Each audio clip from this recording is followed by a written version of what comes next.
Okay, Doris. All right. Well, thank you all for being here. It's an honor to get to be a part of this recording with Cece, who's one of my heroes in this wireless movement because her education is just phenomenal. Um, I woke up in 2020, and when my children were sent home from public school, and I started recognizing that they were having nosebleeds and upset stomachs and headaches, and knew nothing in our life had changed. And Cece did a wonderful two-part series on all of that. But um, I was already, awake to what was happening. I was a Virginia Freedom Keeper, somebody who was passionate about um, and stood for against mandates of all sorts, right? And so I actually, when I learned about the wireless issue, I started a group, the Unstoppable Parents of Chesterfield, VA. Um, and I actually had been divine intervention, I guess. Zen Honeycott had been doing, I was doing a live on Facebook, and I happened to get on that also, and had a friend send me some information in regard to a Dr. Rashid Buttar, who was no longer with us, but he was sharing some information that was being censored from the internet. So I thought, I need to take a look at this, and stumbled upon the wealth of knowledge from Moms Across America to Americans for Safe Technology to the Environmental Health Trust, just to all the heroes and the pioneers and all the doctors and great people that have been speaking about this. I'm sorry about my lighting. Um, also learned that there were, is that better? No, Also learned, that's worse. That's worse, Doris. Go ahead. You were fine the way you were. okay. Um, Also learned that there were scientists who have been speaking out about this issue also. So sorry, I don't have a camera on my on my laptop, but there's one attached here. Anyway, just I'm grateful for all the groups out there. I'm grateful to be here and be a part of the Virginia Medical Freedom Alliance. I'm impressed and forever grateful for the work of the Virginians for Safe Technology. And I think there's a lot more work to be done, but um, bringing in doctors and advocates everywhere is incredibly important. So locally, the Virginia Medical Freedom Alliance and Virginians for Safe Technology also have spoken at the State Corporation Commission in regard to the smart meters and opt-out fees that Dominion had. And I think bringing all that opposition has made a big difference. And I'm active locally within my own county, and I give up on this lighting. Yeah, you're fine. You're um, fine. um, I'm active locally trying to get my local county board to sign a resolution against to allow people to keep their analog meters. And that resolution has also been distributed to two other counties here within the state. And they are also working very hard to try and get their board of supervisors to adopt the resolution and vote on it and allow us to speak about that issue. Um, so there's the smart meters, there's the concern of farmers being forced to have smart meters put on the sides of their barns, and what harm and injuries that will have on their animals. We are at the Virginia Medical Freedom Alliance. We're also working on educating the Virginia Department of Health. They meet quarterly. Their next meeting is coming up April 10th. I think that's a Wednesday, April 10th. We plan to be there and continue to provide documentation and evidence and submit that to the public record. And we are passionate about protecting the children in the school setting. So we have a great team of people, but we can always use more. We are trying to be boots on the ground and here, there, and everywhere, working in our own, in our own local areas with our school board and our board of supervisors and the Department of Health. And just so everybody knows, I was just made alerted to the fact that Virginians for Safe Technology put out an incredible petition. So if you go check out their website, they have a ton of information, and they're just a wealth of knowledge and excellent resources on the smart meters. And there's a petition up there right now that everybody should go on and sign. And that petition has to do with Fauquier County schools trying to put a cell tower on school property. So we've got a lot of work to do here in Virginia. So yeah. Yeah. Well, Doris, you are an inspiration. You know, it takes a lot of courage to find the time or to make the time and make it a priority to understand what these wireless radio frequency emissions are doing, and then to go the next step to hardwire your house, and then go the next step to not only turn off all the antennas, but think about what it means to send your children back into a classroom where there's a lot of wireless radiation. And I am just in awe that you made the choice to take your kids out of public school into homeschool. And as Doris mentioned, we did two 28-minute interviews with my local cable station, WCCA in Worcester, Massachusetts. And at the end of my slides tonight, we'll give you a link to those as well, but you can hear a lot more about Doris's story and all the activity that she's been doing. And you are just an unstoppable force. And I am so grateful, Doris. So thank you for everything you inspire us with down in Virginia. And I'm going to go ahead and let Doris eat her dinner. I was teaching today. Thank you very much. She's had a really long day. She's also a teacher in that homeschool program, in addition to raising her two kids and her family and her home and activating and all of that good stuff. So I'm going to start a screen share. And Doris, can you give me a nod when you can see that come up on your end? Okay, perfect. So these slides will be sent to everybody who registered for tonight's webinar. And some of you may have joined us earlier in the month where Jenny DeMarco from Virginians for Safe Technology joined us to co-host. And Jenny joined us because she fell down the rabbit hole when during the pandemic, they were rubber stamping applications for cell towers in her town that were not going through the public notification process. It was just down to one person to say, yeah, this is fine. And she found out they were going to put a cell tower very near the schools in her town. And she got out there and got in front of it and literally stood at the school and handed out flyers with information and got the local families informed on what is happening with wireless technology. And they wound up being able to intercede and get that cell tower not approved to go in. So there is something that we can all do once we understand the very serious risks. So tonight I'm going to take us through how I fell down the rabbit hole with this issue, what the science tells us, what we can do personally with the devices under our own control, and then we'll talk about beyond our own homes. What can we do to affect change at the community level when we muster up the courage to put our feet in that? And then what also is happening in the courts and in public policy. So buckle in, folks. It's going to be an interesting ride. We will do questions and answers at the end. And if you have questions along the way, feel free to drop them in the chat.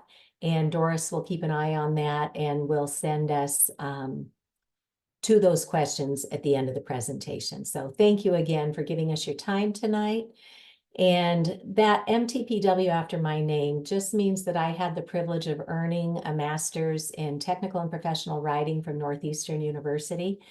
And I did an undergraduate degree in communication studies. So connecting with people and communicating is my happy place. And I just feel so blessed to have this skill set to now be able to parlay that into helping people understand wireless risks and safer technology practices. So way back in about 2013, I was at book group and my friend Wendy, who's an electrical engineer, tipped us off that there could be something biologically wrong with wireless technology. She was reading a book called Zapped by Anne Louise Gittleman, and it was book group. So I just made a mental note of it. But not long after that, I saw that the American Academy of Environmental Medicine, these are the doctors who get the conundrum cases that others have not been taught how to address. They put out a position statement in 2012 to school superintendents saying, please do not allow wireless into the schools, stay with hardwired connections. So I'm a technical and professional writer by trade, and I went, wow, I wonder if there's any science to this. So I started doing my own independent investigation, and I will tell you, I was stunned to find literally thousands of peer-reviewed studies showing extensive biological harm in the short term and the near term. And we're going to walk you through the science in just a few minutes. So I was the head of our local education foundation at the time, and I literally spent years bringing in wireless infrastructure, iPads, Chromebooks, smart boards, minis, all this equipment that we were hearing from the industry our children would need in order to succeed in the world. And that was when the industry was pushing in that 21st century classroom campaign. So that's where I started getting busy, and I started sharing information that I was finding with our school committee. And ultimately, I didn't know it at the time, but we became the first in the United States to even have this little sign hanging in the classrooms in Ashland Public Schools here in Massachusetts with best practices for mobile devices, advising us to turn off every device when it's not in use and only turn the Wi-Fi on when it's actually needed. And we'll tell you in a minute about this. Always place the mobile device on a solid surface and keep your distance back from, anything that's radiating. And then directing people to go look at the specific guides that came with your products. And you'll see in the legal fine print in a minute that they've been telling us all along to stay away from radiation. So I was proud of our school district for at least putting this sign up, but then I realized that it's just a sign and they weren't actually turning off the radiation in our schools. So I met with my state senator, Karen Spilka, who's now our Senate president in Massachusetts. And I met her for local coffee hours, and that's something that everybody in their community can do, is just go sit down with your legislators and start teaching them about this. And as you'll see in my slides, we've got a ton of resources for you guys to use. So I go and I meet with Senator Spilka, and I show her the science, and I show her Ashland's little sign. And by then I had invested in a meter that measures this microwave radiation. And I measured her cell phone and her district director's laptop. And both their devices went way off the charts with radiation. And they're looking at me like, really? And I said, yes. And nobody has any idea. It's going to be like drugs and alcohol and tobacco and pornography and gambling.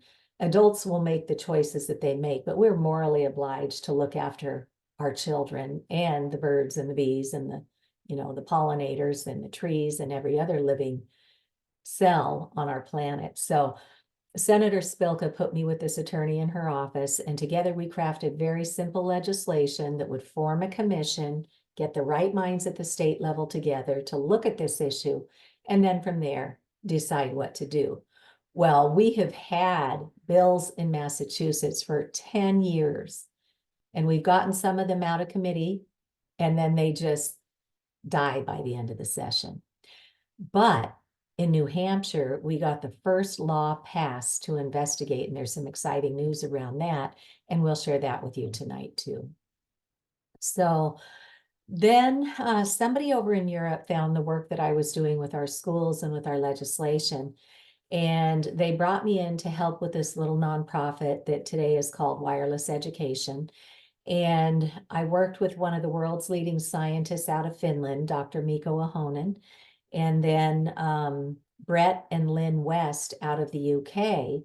Brett was a technologist. He had been an EMT in his earlier life in South Africa, and then they moved to the UK, down to London. and he grew up to become an IT guy, and it was his job to put in wireless systems in major construction projects in the UK.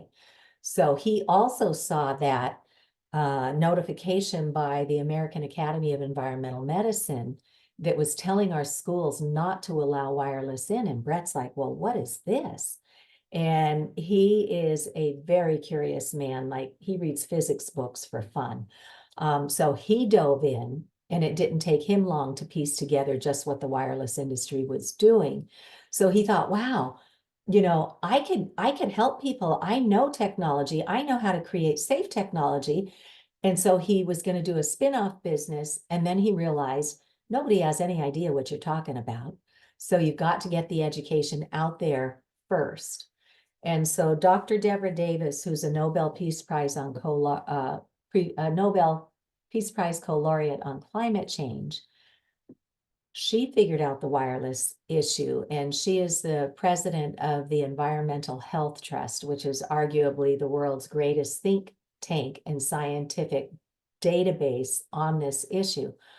Well, Brett reached out to Dr. Davis and said, may we ask your permission to reference the Environmental Health Trust, which is her website, in this little course that we're preparing to give people enough education to feel empowered to do something to protect themselves and their loved ones. She said, absolutely. And you might want to reach out to this woman, Cece Doucette in Massachusetts, who's making some inroads as well. So I volunteered my time with Brett and Lynn and Miko, and we put together this little online course where we can literally train an entire school, a municipality, a workforce, a family in about a half an hour online. So please know, for everything that we have messed up in our world, we have solutions. And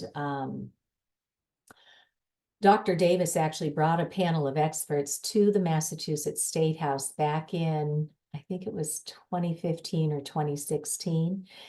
And for the first 2 years of my journey, I had nobody to talk to. And it was very lonely, but I could tell something was really wrong here. So I just kept going. And it was so gratifying to go to our State House in a standing room only presentation. Dr. Davis, Nobel Peace Prize co-laureate, one of the world's leading scientists, she brought with her one of the scientists from India who worked for their government, and it was his job to make public policy recommendations around wireless radiation emissions. And Dr. Sharma had taken where we still are with radiation way up here, and he reduced it 90%, at least on paper in India. They're still in the throes of figuring out how to actually protect the public. But they reduced it 90%, and that showed that with political will, we can absolutely take meaningful action on this. Dr. Davis also brought with her Janet Newton from the Electromagnetic Radiation Institute up in Vermont. And I think Janet's husband was one of the professionals who would go up on the rooftops, whether you're up there working on cell equipment or HVAC equipment. But I think her husband got really sick from overexposure to microwave radiation. And she also brought with her Dr. Catherine Steiner Adair, who is a child psychologist who teaches all over the world. And she said, wherever I go now, we have kindergarten teachers, first grade, second grade teachers saying, these children are coming to school now expecting their teachers to be edutainers because they spend so much time in front of a screen. And when something goes wrong, they blow a fuse. They are not able to regulate their own emotions. If little Jimmy falls down on the playground, they are losing the ability to empathize and to help. The areas of the brain where math and science are still developing are on point, but all of these human qualities that we develop through meaningful action with one another, with our peers, with trusted adults. We need physical touch, we need movement, and we need time in nature. That's how to develop a proper child, not the shallows of a screen. So Dr. Catherine Steiner Adair said, in her book, The Big Disconnect, it takes us through all the stages of childhood development and tells us what this excessive technology exposure is doing and crippling the development of our children. Dr. Davis also brought with her Frank Clegg. And Frank Clegg is the retired president of Microsoft Canada. And I'm sitting there at our State House for this panel, and I'm going, whoa, there's a captain of industry here. And sure enough, Frank Clegg flew in on his own time and dime from Canada to join this expert panel at our State House to say, I have met with a dozen of the world's leading experts in this radio frequency microwave radiation, and it is not safe. Our FCC guidelines in the US are not safe. Canada's Safety Code 6 exposure limits are not safe. So Frank Clegg, bless him, he should be over there enjoying his cushy retirement and his grandkids, but he's up there trying to affect change in Parliament and educate the public just like we're doing here in the United States. So when I was at this forum at the State House, it was so gratifying to literally be in a room full of people who are understanding this, world-leading experts and legislators and aides in there to learn about this. So I connected with a bunch of people across Massachusetts, and sometime later we formed Massachusetts for Safe Technology. And I've taken a lot of care to build out our website. And if you go there, you will see that it's not dark and scary, lots of light, lots of space, because we don't want to freak people out. We just want to be a place where they can come for safety and safety information. And so we've got a lot of really good information on what's happening in our state at the state level. We've got all the science very easily teed up for you to go drill down into. We have action items that you can take. So please feel free to use that. I've had other states contact me where activists had said, hey, I like your website. And I said, by all means, don't reinvent the wheel. If anything I've done can help you where you are, please feel free, just keep me in the loop. So somebody down at the National Institutes of Health found my work and said, would you come down here and co-chair the technology panel for the Health and Buildings Roundtable Conference? And I was so honored, and I went down, and I like to share this link because we were limited in how long each of us could speak. We were all like 8, maybe 9 or 10 minutes, but no more. So I did the opening remarks. Frank Clegg from Microsoft Canada flew in. Theodora Scarato, who's the executive director of the Environmental Health Trust that Dr. Davis founded, she was there to teach us what other countries are doing, because we're way behind the 8 ball here in the US, because we make this technology. So we're not really forthcoming to say that it's harmful, but other countries are already protecting their children. So Theodora helped us with that. And then we had Dr. Martin Paul, who's one of the world's leading scientists on this. And in 8 minutes, he tells us the mechanisms of harm, because for years, the industry got away with saying, oh, there's no mechanism of harm identified in the scientific literature.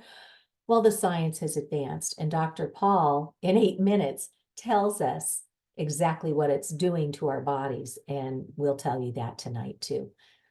And then we had Peter Sullivan. So I found Peter Sullivan through a lecture that he was giving online, I think to a team of philanthropists.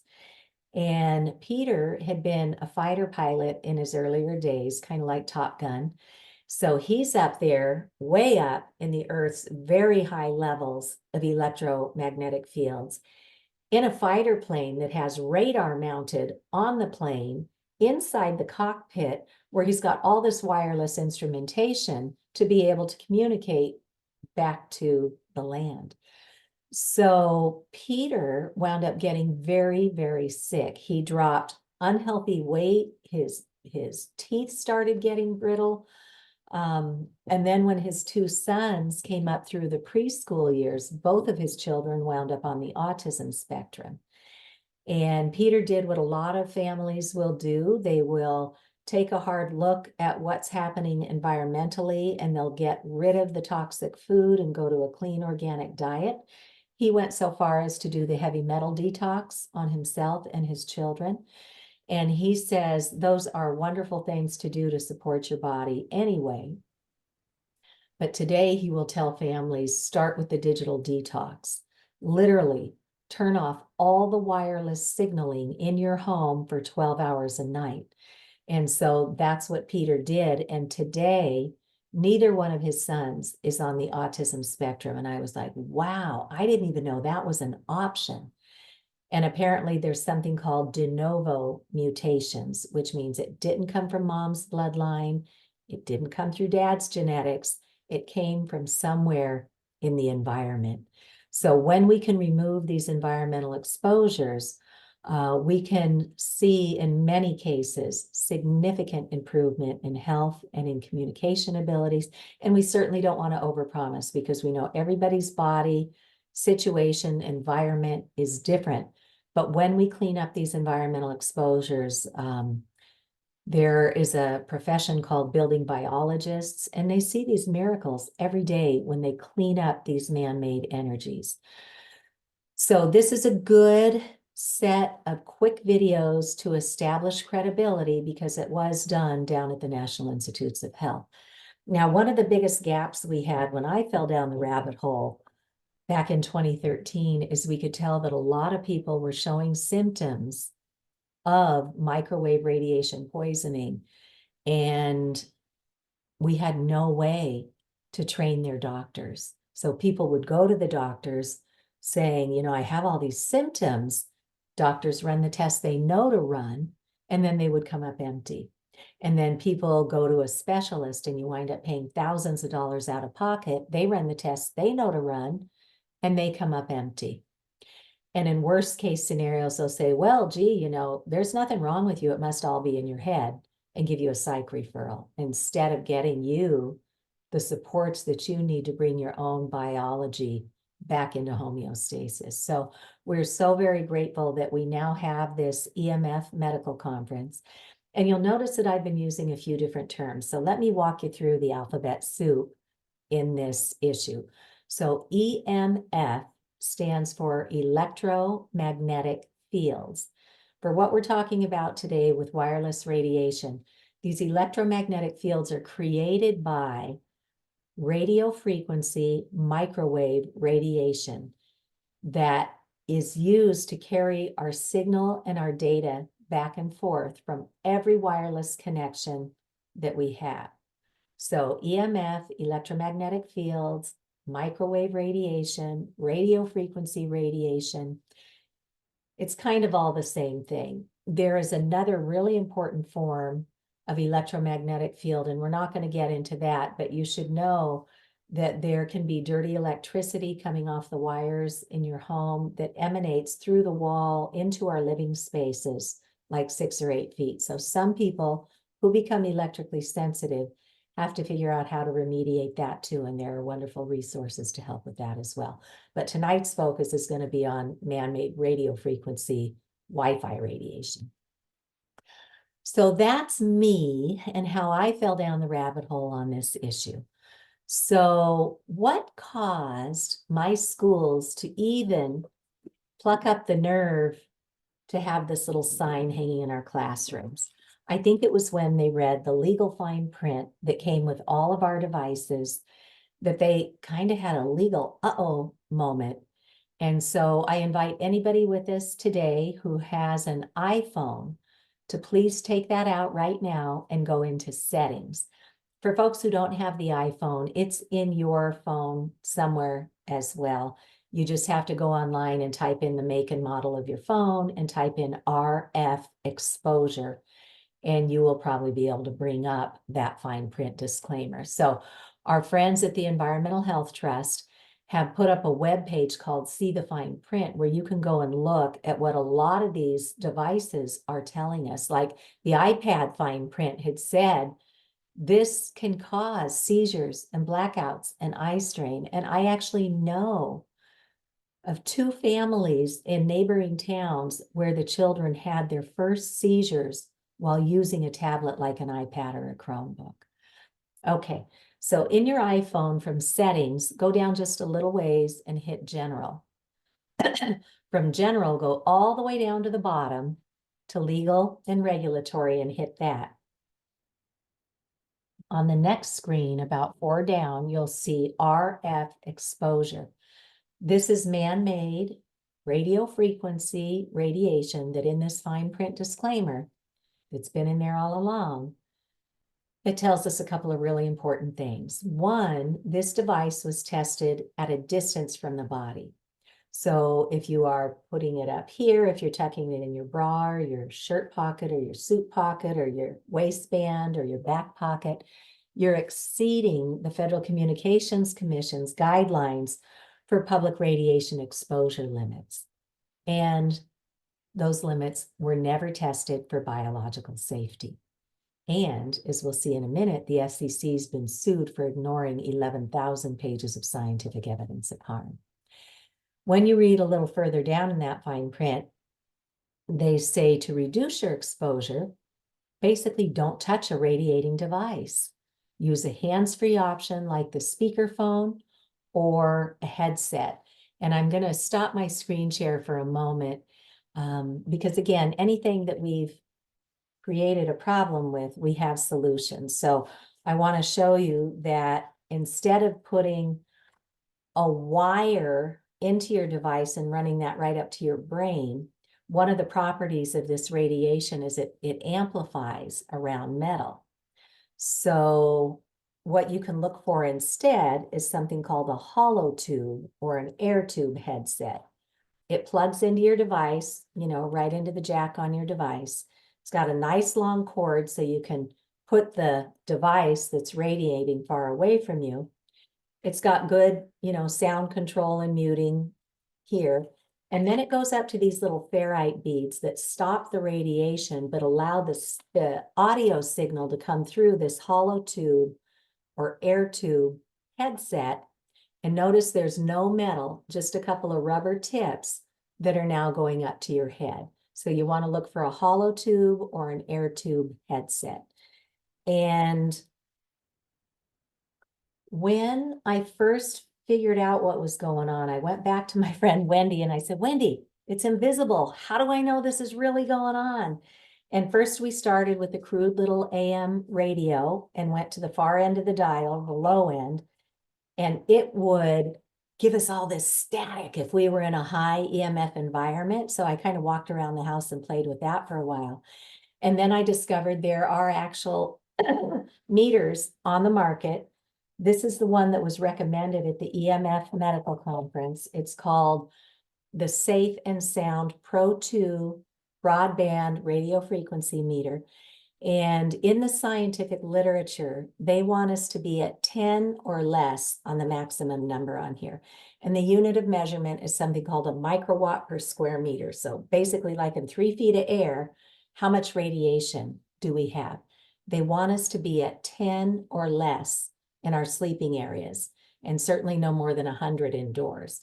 So here in my home, after I stopped circling my tail, and one by one, I just replaced every wireless connection with a corded connection, I'm now at 2 microwatts per square meter. But I want to give you a demonstration of what happens when I take my cell phone out of airplane mode and I leave it in airplane mode deliberately. I can simply forward my cell phone call to a landline. And by now, everybody knows to get me on my landline anyway, or just shoot me an email because all my computer equipment is hardwired and I turned off every antenna in it. So we were at 2 just a moment ago. I'm going to take my cell phone out of airplane mode. And now we're in the flashing red, which is extreme end of this. And I'm not even doing anything, but this one device has multiple antennas, cellular and data, Bluetooth, Wi-Fi, locator, hotspot. And for anybody who didn't know any better and upgraded to a 5G phone, there are additional antennas in there that the industry can turn on and cause further radiation exposure. So we were at 2 a moment ago. I'm going back into airplane mode and we watch this go down as the radiation dissipates. I'm back down into the safe zone, but it recorded what we did. So we went from 2 microwatts per square meter, you ready, to 2,830,000. Almost 3 million microwatts per square meter. And in the scientific literature, they want us to be at 10 or less, not 10,000, 10 or less. So that's why we do what we do, because most people have no idea. And as we learned with the pandemic, we've got to be vigilant about invisible exposures. And some of these we have direct control over. So we're well advised to try and create a sleep sanctuary so that our body can do cell repair and regeneration while we sleep. And so I'm going to go back into my screen share. And I think you guys should be able to see that now. So we became the first in the nation to have this little sign in our classrooms. And then I realized they're not doing it. They're waiting for higher authorities to tell them what to do.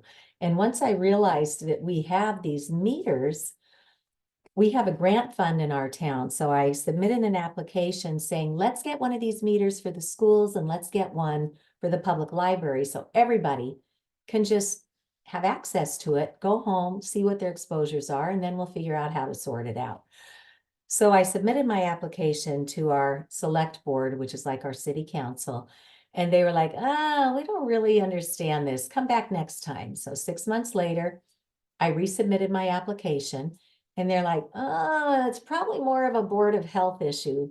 And I had already met with our health agent in our town. And our health director was around back in the 1990s when the industry first started coming in with the cell towers. And they literally wined and dined our municipal agents and took them to fancy hotels to get them all lathered up about, woo-hoo, you're going to have cell service really good in your town. And people would raise their hands and go, but what about any biological effects? And they said, well, gee, sorry, this Telecom Act of 1996 said if there's any environmental impact, well, you're just out of luck because we need this technology and you can't sue us. So that's what the industry did. They influenced the 1996 Telecommunications Act and excused themselves from any legal liability on the siting of cell towers. So they tried to throw me over to the Board of Health, but I knew they didn't know. And so by this time, I had introduced this bill with my state senator, and it had come up for public hearing at our state house. And I'm in the state house. We only get 3 minutes to testify. So I'm holding up the science. I'm holding up Ashland's sign. I'm holding up my meter and showing the radiation in the court chamber at the state house. And I'm looking into the eyes of the Joint Committee on Public Health, and I could tell that not one of them had any idea this issue existed. So I had said to my husband at the time, I know I said I would go back to work as a tech writer full-time once I got the kids through school, but I really need to get up to the state house and start meeting with these legislators because they have no idea what we're doing here. And so one by one, I went and I met with every single legislative office that had a hand in these bills. And at one point, we had 20 bills in Massachusetts on all aspects of this radiation. So I spent a lot of time up at the State House. And so that taught me that I needed to double back with my own town. And one by one, I requested meetings with the select board members in our town. One came to my home. She and I had raised our daughters together. I showed her what it was. And she went home and told her daughters, you need to be keeping your phone in airplane mode when you're not using it. Another one, I had his daughter when I was teaching, CCD in our religious education program. So I'm in a small town, so we kind of know each other. I was at the time a credible person. I think they knew I wasn't a crazy lady coming off the street. Another one was a retired police officer who I didn't know personally, but when I met with him, he said, Cece, you had me at hello, because they had put the radar guns in the back of the police cruisers that were blasting radiation right through their heads. And a lot of the police officers were getting the brain tumors. A lot of them were getting thigh tumors from holding the radar guns on their laps when they were monitoring traffic. So he understood it. And then I went to the home of another one where a second select board member met me, and I just did the walkthrough. I showed them the science. So that's what it took. And they said, okay, well, we're still, this is just out of left field. So what they did, instead of giving me funding for 2 meters, they said, we'll start by giving you funding for 1 under one condition. And that's that the library agrees to take this into circulation. So I thought, okay, the reason I even got the idea to put one on loan in our library is when the energy industry came in with those swirly CFL light bulbs, they were taking away our incandescent light bulbs and replacing them with this other type of energy that sadly throws off a lot of dirty electricity that our bodies can oftentimes have a hard time with.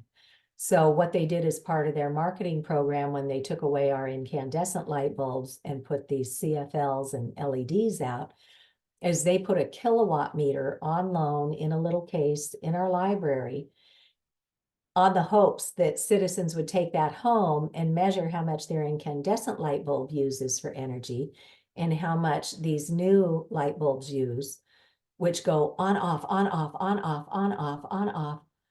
That's how they save energy. They're turning them off half the time, but this flicker is so damaging to our biological cells.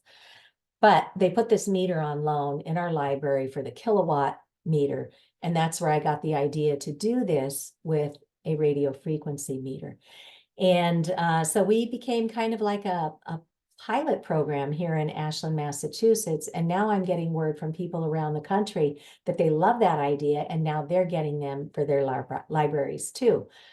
So here in Massachusetts, I just found that two other libraries, Bedford and one other, have a lesser quality one, but at least they have something.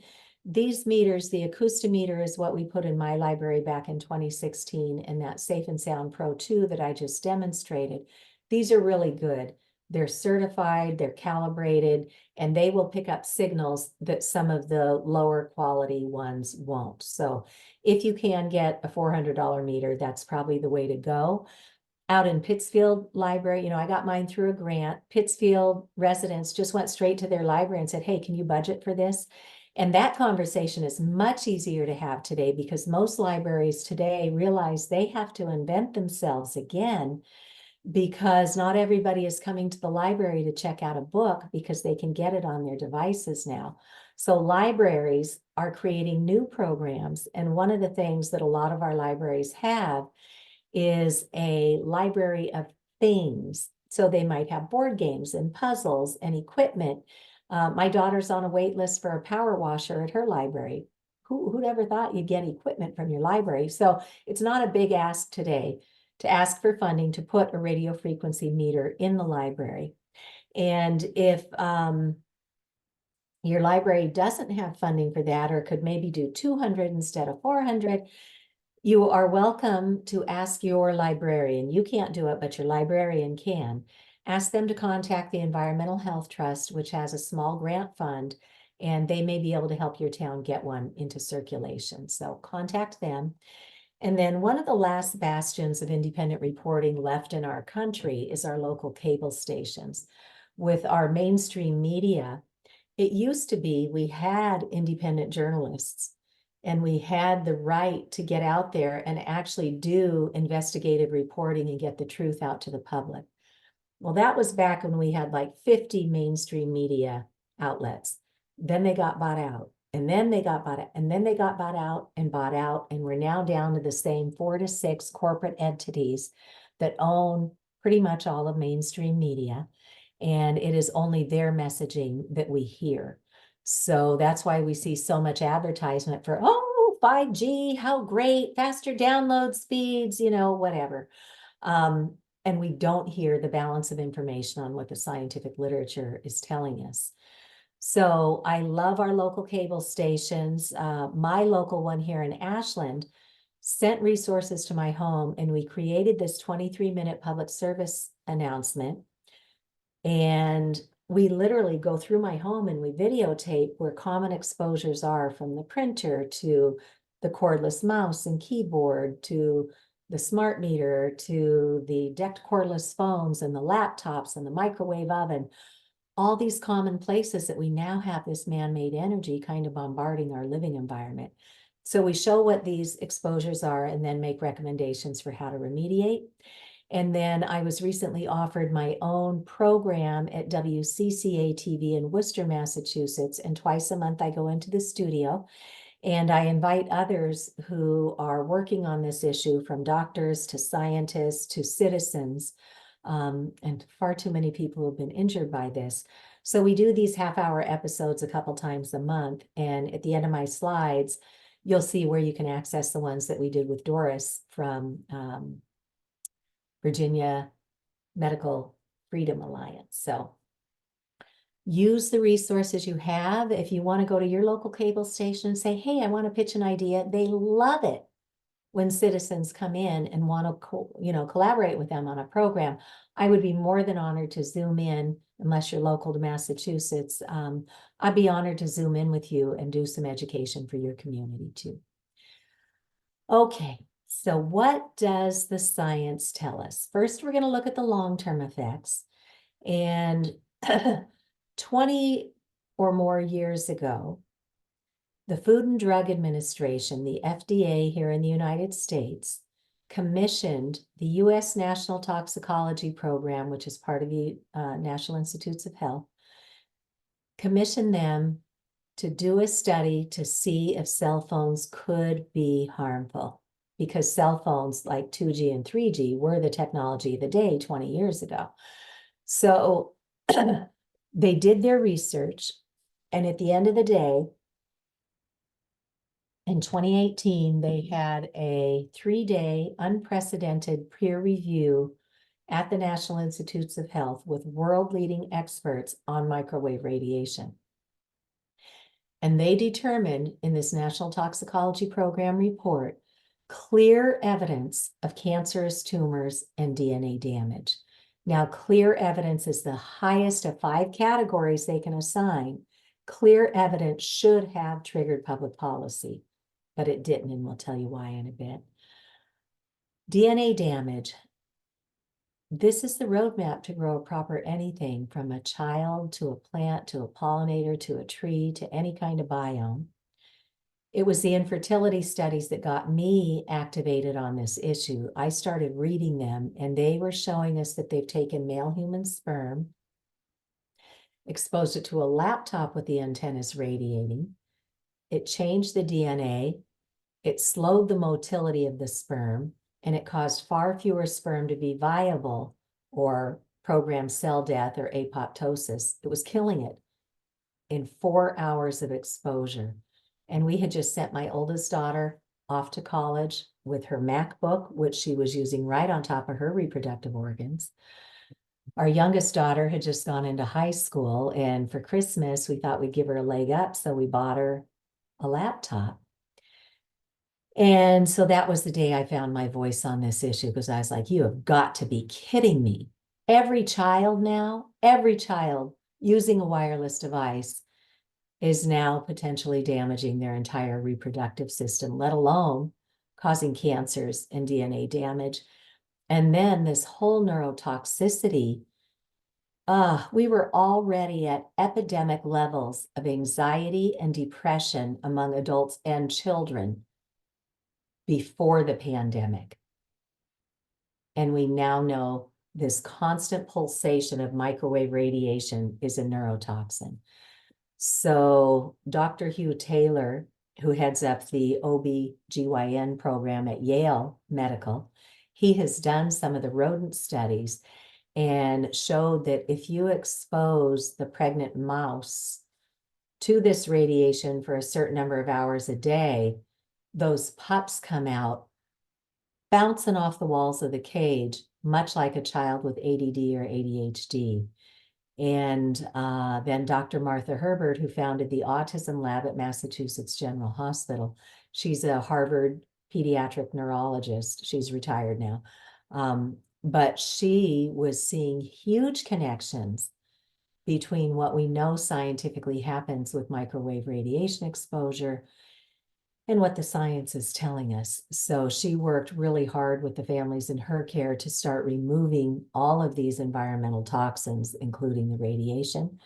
Dr. Martin Paul did the deep dive into what the science is telling us about Alzheimer's.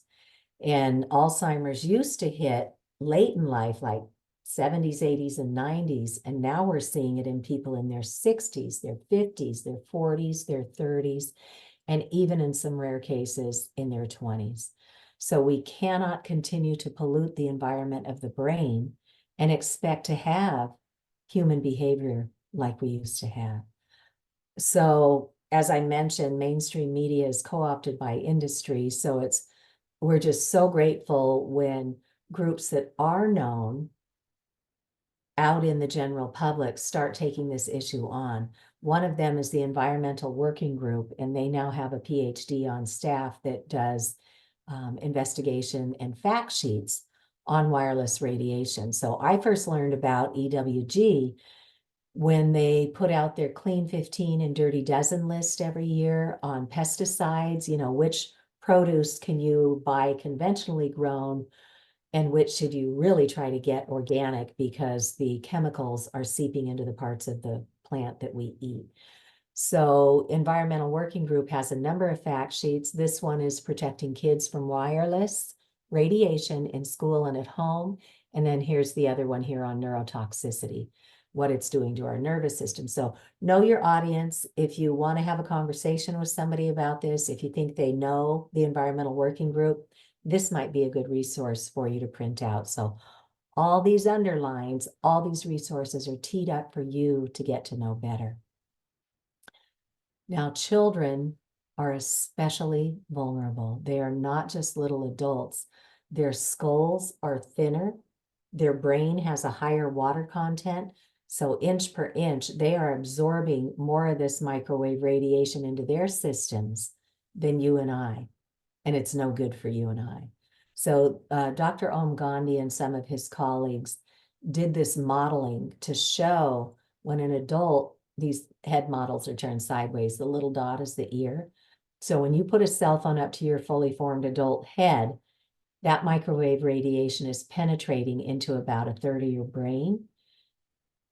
When you put an active cell phone up to the head of a 10-year-old child, it's permeating about 2/3 of that child's brain. And on a little 5-year-old child, it is radiating almost the entire brain on that child. So we have got to step up, come out of our comfort zone, and really start protecting our kiddos. So short-term effects, kind of the good news is once people start connecting the dots and finding the courage to change their technology usage patterns, they come back time and again and say, Cece, I didn't want to know this. I didn't want to believe it. I live on my devices, but dang it if I didn't recognize some of these symptoms. And I decided, I'll take your advice. I'll create a sleep sanctuary. And time and again, they come back and report that almost instantly, if not over a week or two, many of their symptoms just simply vanish. So it's important to recognize that the Americans with Disabilities Act has recognized these electromagnetic sensitivities for 20 years now. But they're not doing anything because they're captured federal agencies, but it is out there on the websites. They're just not proactively protecting the public. So one of the biggest things is insomnia. Sleep is what children and teenagers always used to do best, right? And how many kids are sleep deprived today? So remember we said the industry kept spinning this up like, oh, there's no evidence of harm in the scientific literature. Well, right after our own government did their $30 million study, the Ramazzini Institute in Italy completed another one on cell towers, the base stations. So we've got the cell phones, they've got the base stations, and they found the same thing that we found. So we now know many mechanisms of harm. We know cancer, we know infertility. And here insomnia, what the science is telling us is that because we are light beings, meaning that we operate off of our circadian rhythm, which goes between the lightness and the darkness in this 24-hour period, and all of our organs do a reset at a different time in that 24-hour cycle. In the wee hours of darkness, the pineal gland in the brain is meant to release melatonin. Melatonin is critically important to regulate our sleep and to also help escort through the bloodstream all of the debris that's left behind from everyday cell repair and regeneration.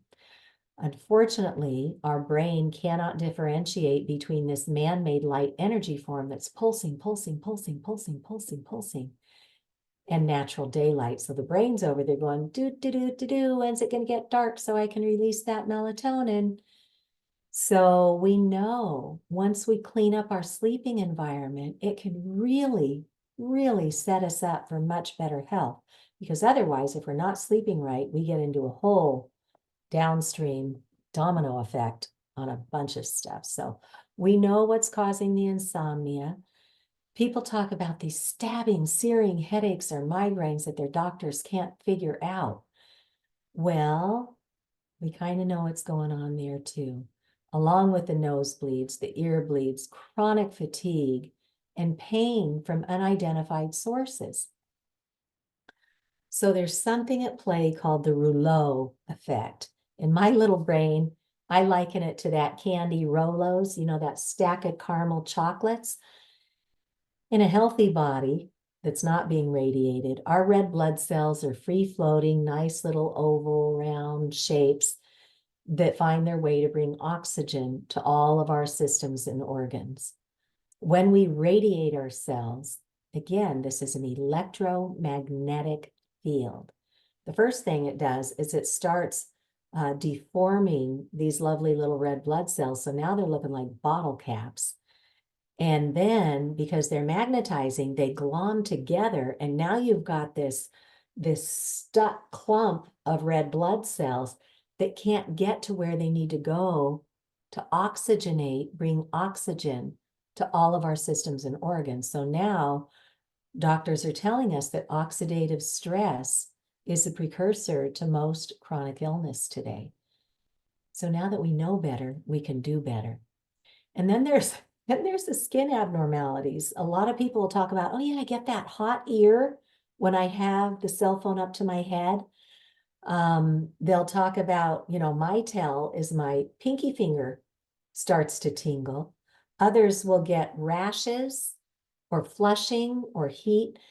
And what we now know is that we have little antennas in the surface of our skin that help us to regulate ourselves. You know, these little antennas tell us when it's too hot, we need to cool ourselves down, or it's too cold, we need to heat ourselves up. And this constant bombardment of microwave radiation is dysregulating our little antennas from being able to do their jobs properly. So these skin abnormalities can be really bad. Or the gentleman who created our logo for Massachusetts for Safe Technology, Chuck's legs started going jiggity and his doctors couldn't figure it out. He did his research, figured out that's where he carried his cell phone.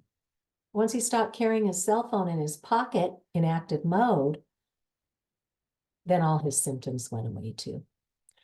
So we are biologically electrical beings, chemical and electrical beings. Our cells are whispering to each other all around the clock, giving signals to keep us regulated. And when we bombard ourselves with this man-made radiation, it disrupts all that signaling. So we have people who are developing irregular heartbeats, maybe too fast, too slow. They're getting arrhythmias and palpitations, difficulty breathing, pain in the chest. It can feel like somebody's sitting on your chest.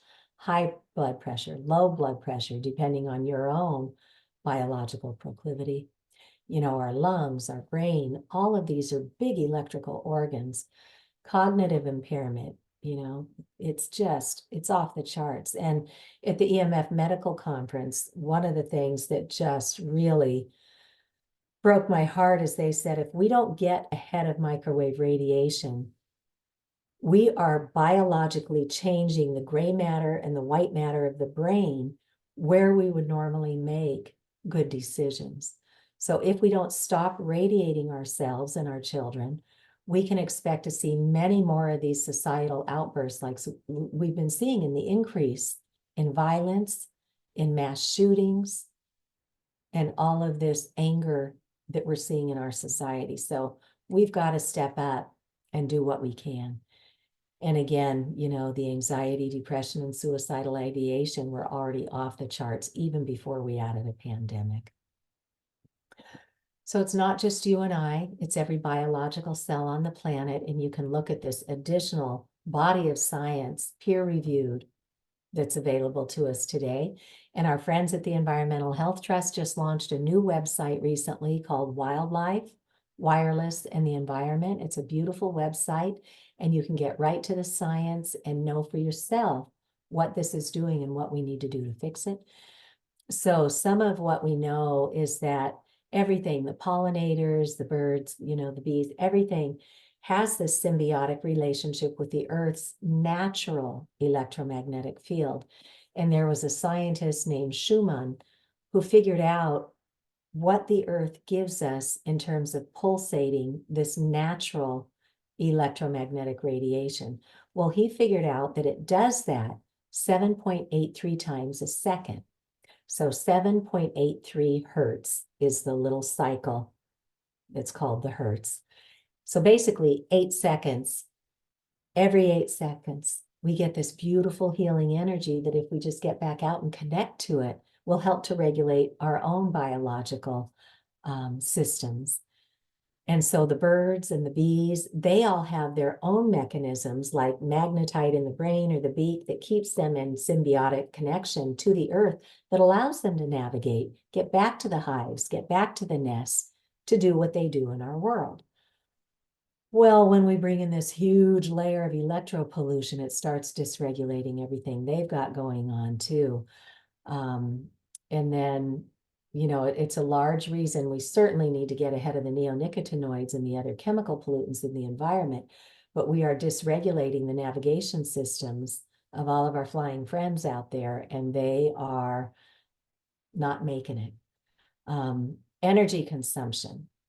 There was a Greenpeace analyst back in 2012 who said if the cloud were a country, it would be the 5th largest consumer of energy in the world. And look at what we've done in the 12 years since then with all the more technology that's been foisted on us, and that without knowing, we just bought and bought and bought. And now the industry is forecasting that every home will have 200 wireless devices for 5G and the Internet of Things.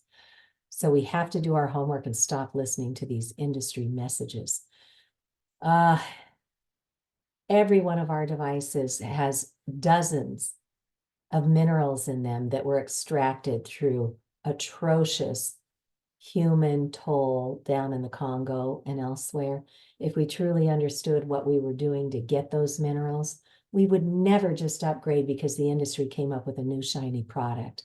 We would use every single device to its full and useful life, and then make darn sure that we recycle it at the end. All the data warehouses are consuming vast quantities of energy, all the networks, all our personal devices. They keep pushing us into streaming. That consumes huge amounts of energy every time we send and receive, charging and recharging all of our wireless tech. And then all those apps we've been talked into that honestly, we probably don't even use very often. Get rid of all the ones you don't use and disable the ones that you do use, except for when you use them. Otherwise, they're using energy in the background to do continuous updates. So again, our message is not no technology, it's safe technology. And once we know better, we can do better. So one of the things that had me scratching my head was, okay, if little me can go read the science and discover how very, very seriously harmful this is, surely somebody's got to have our backs on this. Well, in 2015, Harvard Law School Center for Ethics came up with this free online 59-page report called Captured Agency, how the Federal Communications Commission is dominated by the industries it presumably regulates. So notice that they chose a revolving door for their graphic on the cover of this report. And that's what many of our federal agencies have become, is a mouthpiece for industry. So they set policy that promotes corporate profit over public health. So that was my missing puzzle piece. I kept raising my hand thinking somebody was going to fix this for us. There's no cavalry coming. We've got to do it from the local level at the grassroots, educate, and we're going to share a lot of really great tools that can help us do that. ProPublica did an article exposing what the FCC is up to. And remember that $30 million study that the FDA commissioned that showed clear evidence of cancerous tumors and DNA damage, among other harm. That should have triggered public policy. Well, the folks way back 20 years ago who did this study, who set it up, they're long since retired or passed away. The gentleman who's now in charge at the FDA of radiation control is Dr. Jeffrey Shuren. And he went over to the FCC and said, we don't really believe that study, so let's just keep doing what we've been doing. And one might ask, well, whatever possessed Dr. Shuren to do that? When we look into his background, we discovered that he is married to a woman who's a partner in a law firm that represents big wireless, big agri, big pharma, big chemical. So the corruption, sadly, goes all the way up to the World Health Organization. You wouldn't know it if you just do a search on the World Health Organization and electromagnetic fields or radio frequency. You'll find stuff up there from like 2016 that comes up first that says, gee, it's inconclusive. Let's keep doing what we're doing. So you wouldn't know that there are two groups at the World Health Organization who have done investigation into this issue. One was the independent scientists who are qualified to weigh in on this. The other is a very heavily industry-funded and influenced self-appointed group that derails this issue at the World Health Organization.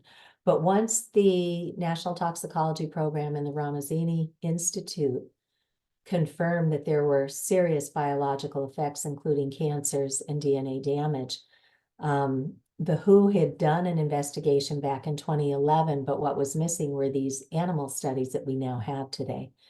So in 2011, they classified this as a group 2B possible human carcinogen, and that's in the same category as lead, DDT, thalidomide, gas fumes, exhaust. So that's where they put wireless radiation. And now that we have the scientific evidence that it is indeed carcinogenic, they have opened up their investigation. Aside from cancers, they want to come up with a policy around the effect on children, the elderly, because as we age, our cognitive abilities naturally decline, and this is an additional huge burden on top of that. They want to know what happens to fertility and pregnant women. Kaiser Permanente has an amazing study that shows women who are using wireless technology are having statistically significant higher miscarriage rates. And then what's it doing to our environment? So it's hard to find because all of this is captured by industry, but through our links here, you can see that the WHO has reopened the investigation. Unfortunately, it looks like it's going to get stacked with industry representatives again. So again, there's no cavalry coming. We have to bring the facts to our own selves first, and then to our communities. So that's all the bad news. Let's look at what we can do. We want to help you learn and then empower you. So 3 steps. In your home, you have a router somewhere. Flip it over and look and see that you have Ethernet ports. All you need to do is get your Ethernet cables back. I still had a box of them down in my basement, along with my trimline phone. I got rid of all of our decked cordless phones and I bought real phone handsets now with no wireless transmissions. And that trimline phone with a long cord on it, that's what I have in my kitchen now. So Ethernet cable, get a nice long one to go from your router to wherever you use your technology most in the house. If you have to buy a new one, look for something that says it's shielded. That just means it's got a foil liner around the wires inside the plastic, and that foil liner keeps those dirty electric and magnetic fields from pulsing off the wire into your home. Most people have more than one device that they use today, so just get an Ethernet switch. This one happens to have 5 ports on it. In a classroom, you could get one with 30 ports on it. And so you plug in one cable from your router to the switch, and then just get individual Ethernet cables, excuse me, for each one of your devices. And then who knew, but you know, you can just buy these little adapters, $12 or $20, to hardwire your cell phone. This Lightning to Ethernet adapter is what you can use on an iPhone. And there are others for the Androids and the Googles and stuff. Just make sure you know that it's going to be compatible before you buy it. And you can get the same thing for the tablets, the laptops. So the first step is to hardwire. The second step is you need to now go into each one of your devices and track down those antennas in your settings, right? We talked about cellular and data and Bluetooth and Wi-Fi and locator and hotspot and any 5G antennas they've put in there. And at home, you know, this was only meant to be mobile technology when we're on the go, but industry saw the opportunity to, you know, expand their revenue base. And so they started putting these antennas in everything. So it's really important to turn them off, but you really need to measure because they're sneaky. You wouldn't know that your device has multiple antennas. So my printer, for example, has a little logo on it for Wi-Fi that glows when that Wi-Fi antenna is turned on. And my daughter came home from college and was teaching swim lessons and wanted to print out her swim schedule. So she said, Mom, can I turn on the wireless real quick? And I said, yeah, just make sure you turn it off. So the next Monday, I'm sitting in my office and I've never felt good under fluorescent lights. So my body all along has given me feedback that this man-made energy is something you need to be careful with. So I'm sitting in my office here and I'm like, why do I feel like the earth is sucking me down again? And I pulled out my meter and it went flying into the red zone. So I just walked around and it was my printer. And that little plate was not glowing with the Wi-Fi logo. So I thought, well, that's weird. So I just looked up the manual online and it turns out there were 3 antennas in that one printer.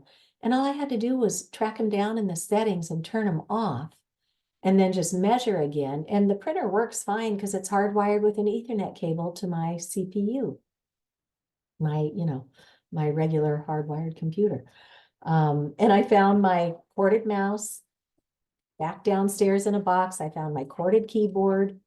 So that's how I got to 2 microwatts per square meter in my house, but you really do have to measure. So if you're fortunate to be able to go right out and buy an RF meter, I highly recommend it.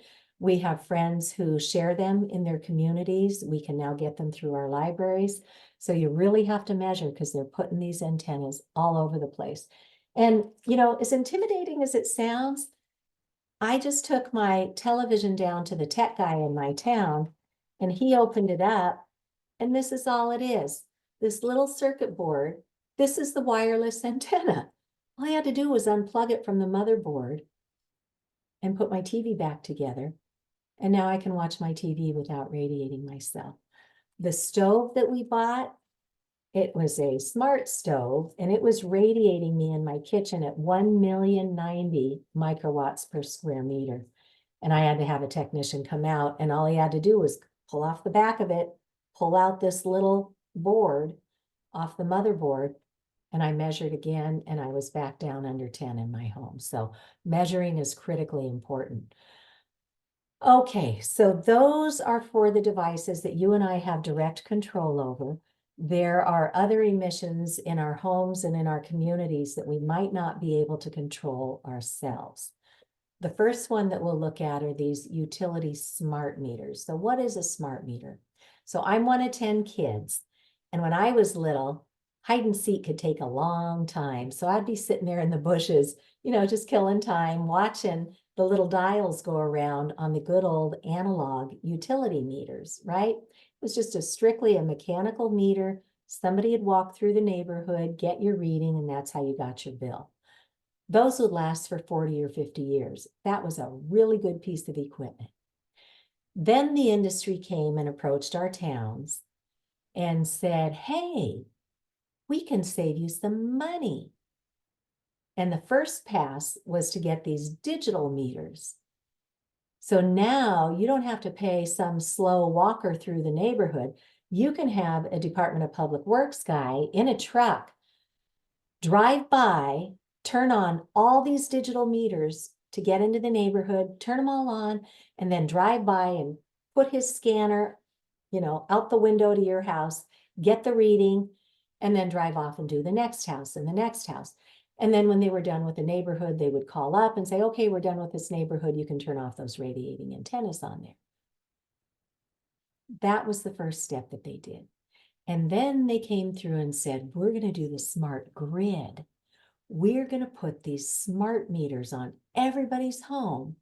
And now you won't even have to send a walker through the neighborhood or a guy in a truck, because now you don't need humans at all. You can just send that information from your house's meter to the next house, to the next house, to the next house, and so on down the line, which increases the radiation as it goes from house to house.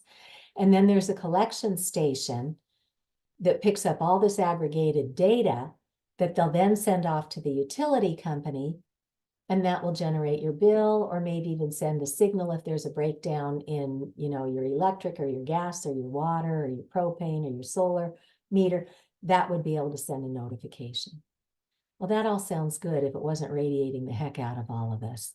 And now that your data is all flying through the air, hackers can access that data. They will have the patterns of when you are using your utilities at home. They'll see that you guys are done by 8 o'clock in the morning. You leave the house and you don't come back till 6 at night. They can back up their truck and take your toys.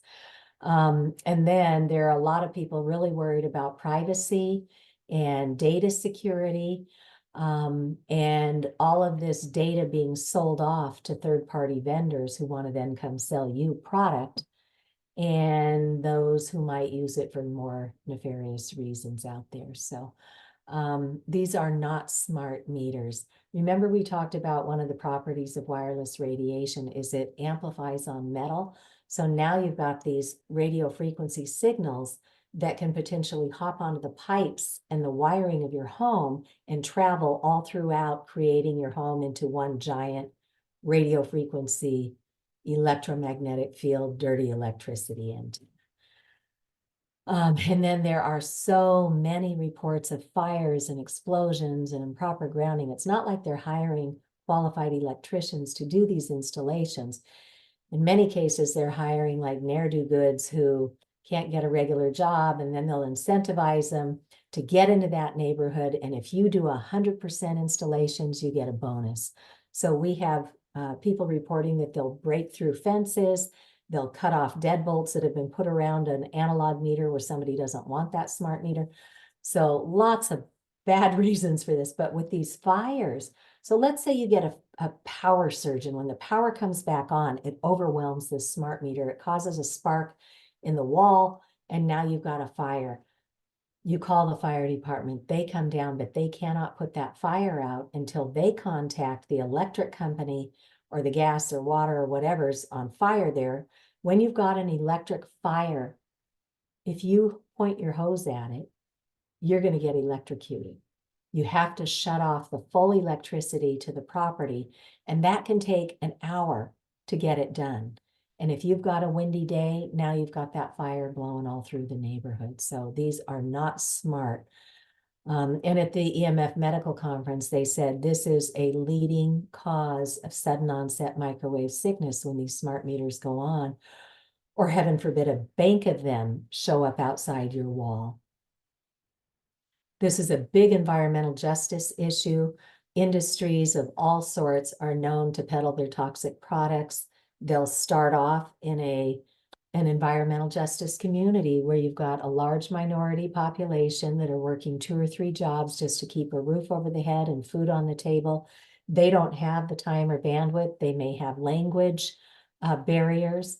So they don't know what these industries are pushing in until they start getting sick. And even then, they don't even know to connect the dots.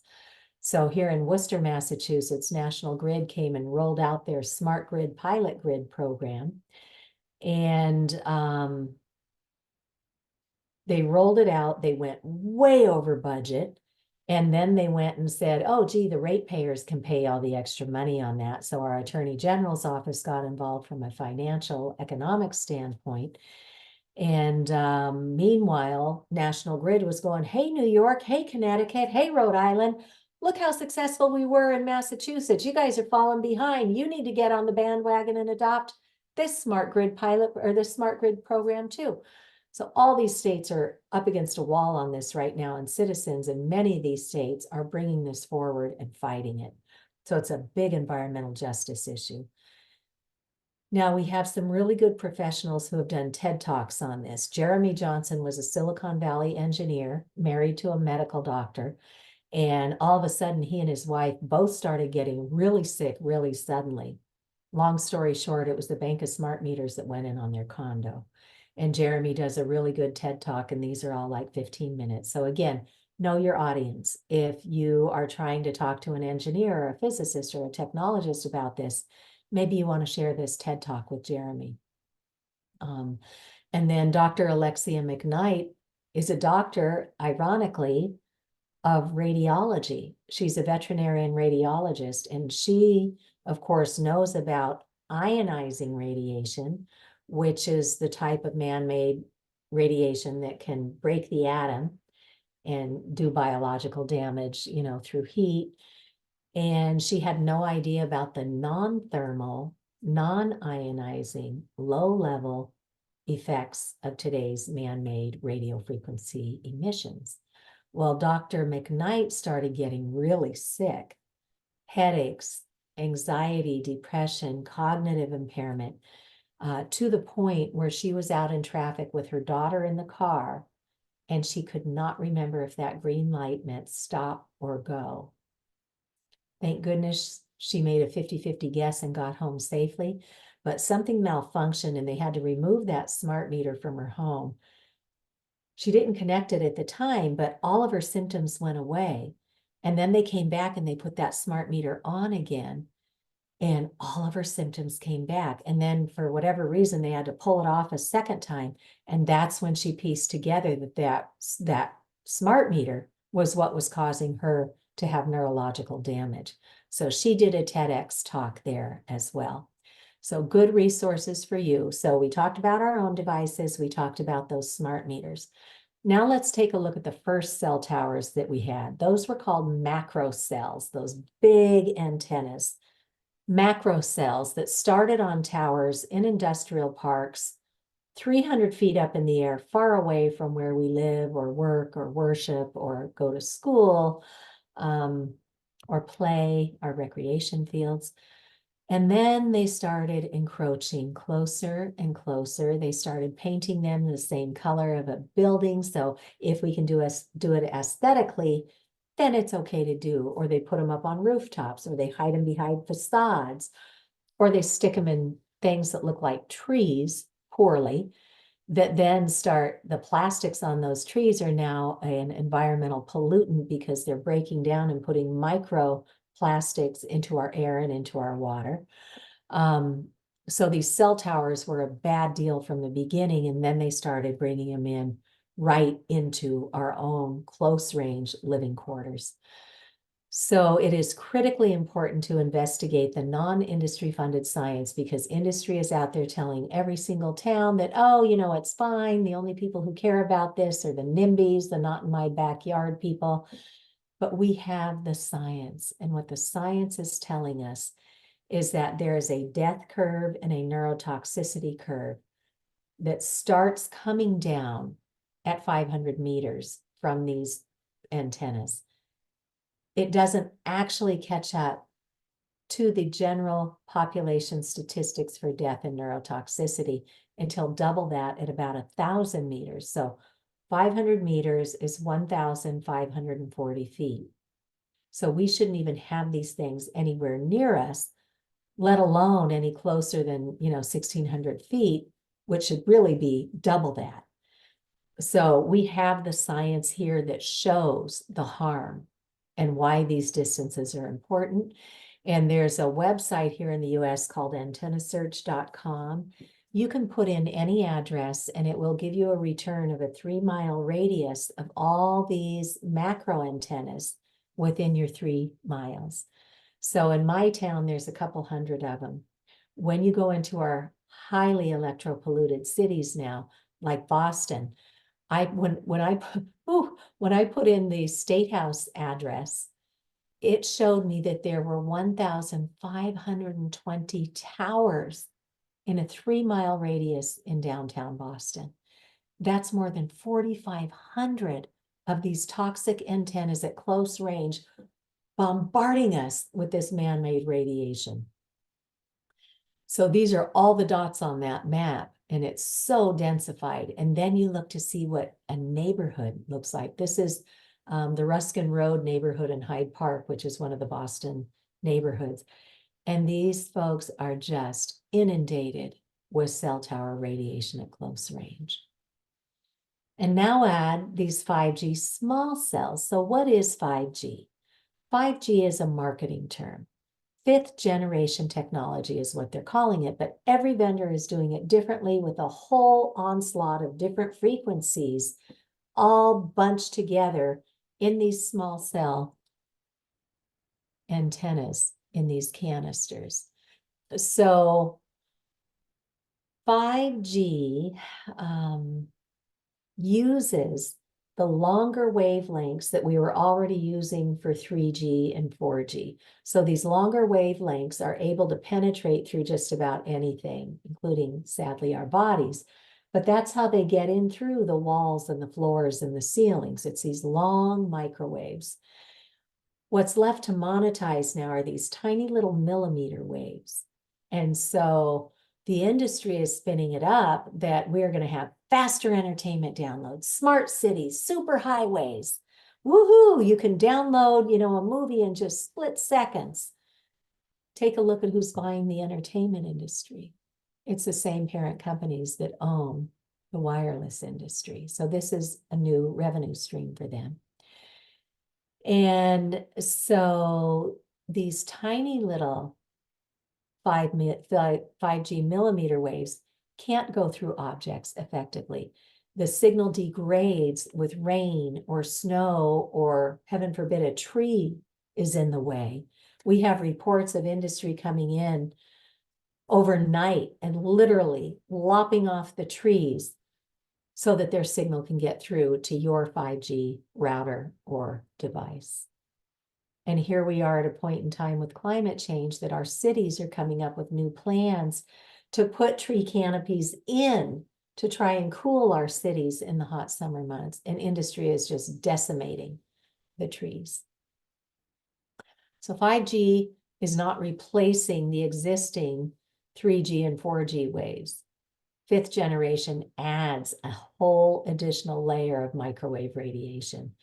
And because these little signals can't go very far, their solution is to put a 5G small cell tower every 2 to 12 houses inside our neighborhood, right at bedroom height where it can connect with your devices. So cell towers at the curb in our public access way to line the pockets of industry. So, Senator Richard Blumenthal of Connecticut was the former, I think, district attorney in Connecticut. He was at a congressional hearing in DC, and he said to these 2 industry representatives, so please share with us, how much money have you invested in independent science to prove that 5G is safe before bringing it to market? And these guys did the hamina and then ultimately said, well, gee, we don't actually know of any independent science that's been done. So Senator Blumenthal said, so as far as health and safety are concerned, we're flying blind here. And there's a really good 4-minute clip of this from our friends at the Environmental Health Trust there. And then the kicker is Computer World and other, industry publications are saying 5G is a bad joke. We're not even getting better service than what we already had with 4G. So not that 4G was healthy, but come on, it's not even anything better. And now we're adding all this additional electro pollution. So those are the places that we need to look for. We also know that the industry is launching all these satellites up in the sky to blanket our entire world with all these microwave radiation transmissions to connect with your devices down on the ground from satellites. Dr. Magda Havis was the co-chair of the EMF Medical Conference. She is a professor emeritus, which means you retire with honors, from Trent University in Canada, where she taught electromagnetism for 25 years. So she recognizes that most of our countries have dropped the ball on this, and they are not monitoring the cumulative exposures that we are now immersed in. So she has started something called the Global EMF Monitoring Project at globalemf.net, this little link down here. And she nicknamed it her brag project. Can you brag about your community? Are you in the blackout zone of 100,000 microwatts or more? Are you in the red zone of 10,000 to 100,000? Are you in the amber of 1,000 to 10,000? Or are you maybe along the lines of being in the green with less than 1,000? So remember, indoors, we want to be at 0 if we can help it, but at least no higher than 10 in our sleeping areas and no more than 100 indoors. But at a convention they held in Salzburg some years ago, they said, even if our outdoor exposures were 1,000 microwatts per square meter or less, if we had a clean, safe environment at home to detox, then if we got to 1,000 outdoors, maybe we could do all right. But we can't kid ourselves. There is no safe level of man-made radiation in the scientific literature. So what do some of our communities actually look like right now? We want to be at 1,000 or less. One of our colleagues at New Hampshire for Safe Technology took some measurements, and at the local fire station, it was in the green at 417. Keene, New Hampshire was getting into the yellow, and since then, they have now turned on 5G small cells, so they're very likely in the red now. Nashua was already in the red. We took measurements at the State House during the pandemic, just walking down the street where there were barely any cars or people. Just the ambient was already up in the red zone. In Stratham, where they put a big cell tower right down the main drag, they're already in the blackout zone. And here in the North End in Boston, it's one of our highly trafficked tourist areas. This pretty seemingly looking lamppost is actually a small cell antenna right at the curb. And this is where we have all of our amazing Italian restaurants and bakeries down at the storefront level, but then people live up above. And these cell towers are going in literally right at the curb outside of people's homes. And they worked with the local neighborhood association there to put these beautiful wrought iron ones on Hanover Street, which is the main drag. But when you look down the side streets, they put these ugly gray monopoles literally right outside people's bedroom windows, radiating them 24/7. So this is what many of our communities are becoming unless we learn about this and take charge. So Dr. Martin Luther King taught us that when we finally start seeing the needle moving in the right direction, it comes from 3 prime areas. 1, the public learns about it, finds their voice, and does something about it. And that's what we're hoping to inspire you with today. It gets taken through the courts. And as we'll see in a moment, the lawsuits are happening right now on this issue. And then ultimately, usually last, public policy catches up to, in this case, the science. So I'm going to run you through the next set of slides, and I'll whip through some of them, but just know this information is here for you to do the deep dive into if you choose to look at these areas.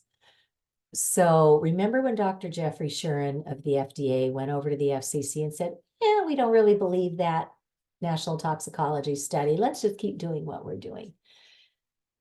Well, the FCC then made a formal determination that they did not have to update their outdated public radiation limits from 1996.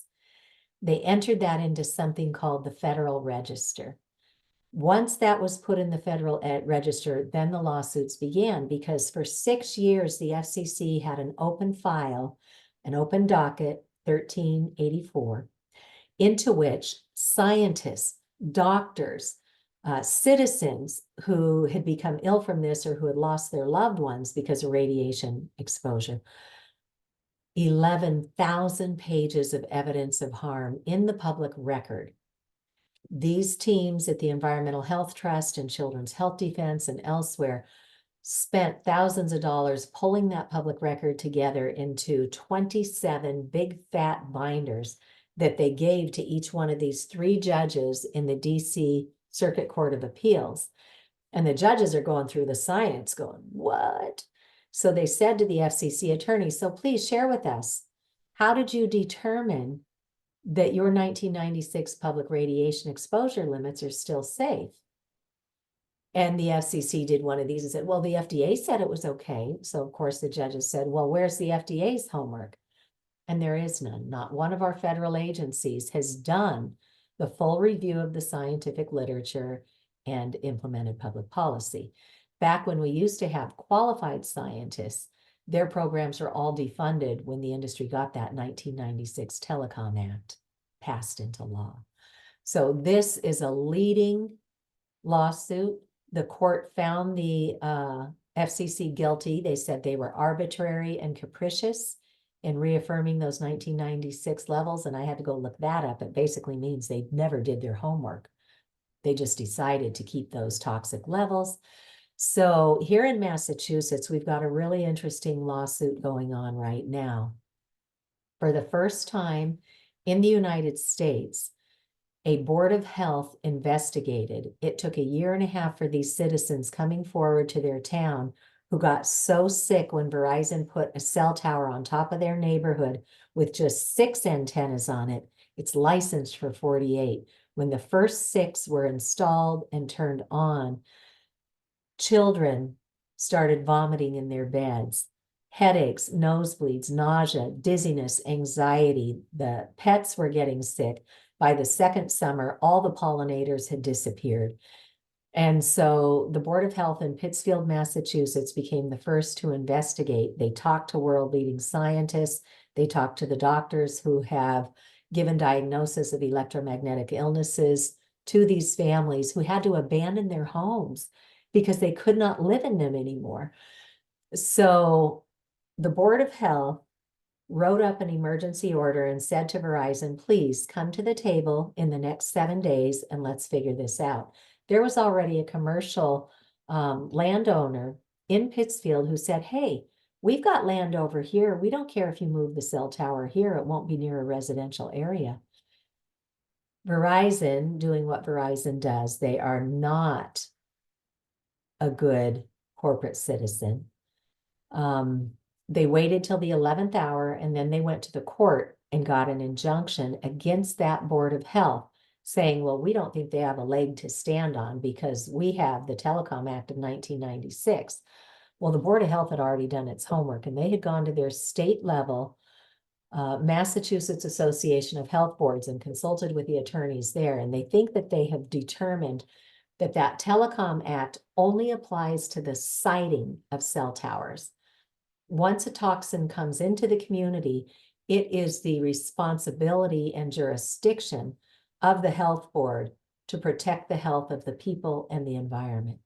So the Board of Health had asked their city council and their mayor for the funding to take this through the courts to get that injunction removed. And it looks like there's conflicts of interest with the mayor and some of the city council members and the town attorney.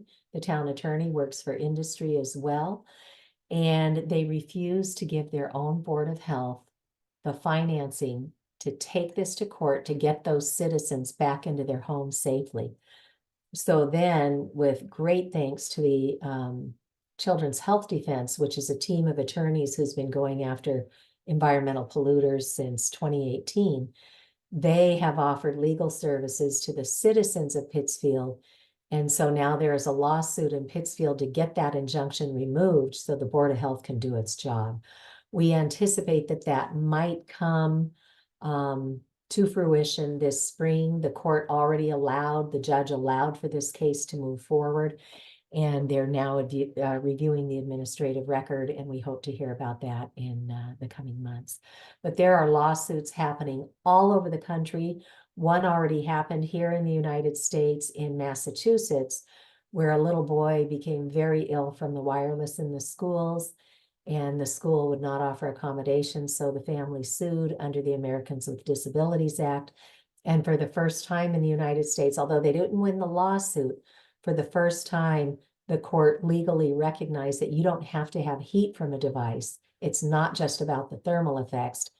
The court recognized the non-thermal biological effects. So this is how it plays out in the courts. You get one type of win here, and then the next case goes off of that one, and then the next one, and the next one. And the industry, we understand, has billions set aside for the lawsuits that are coming. So it's just the cost of doing business for them. They don't care about you and I. They don't care about our environment. It's all just in the name of progress from their standpoint. So there are lawsuits happening all over the world that you can go look at.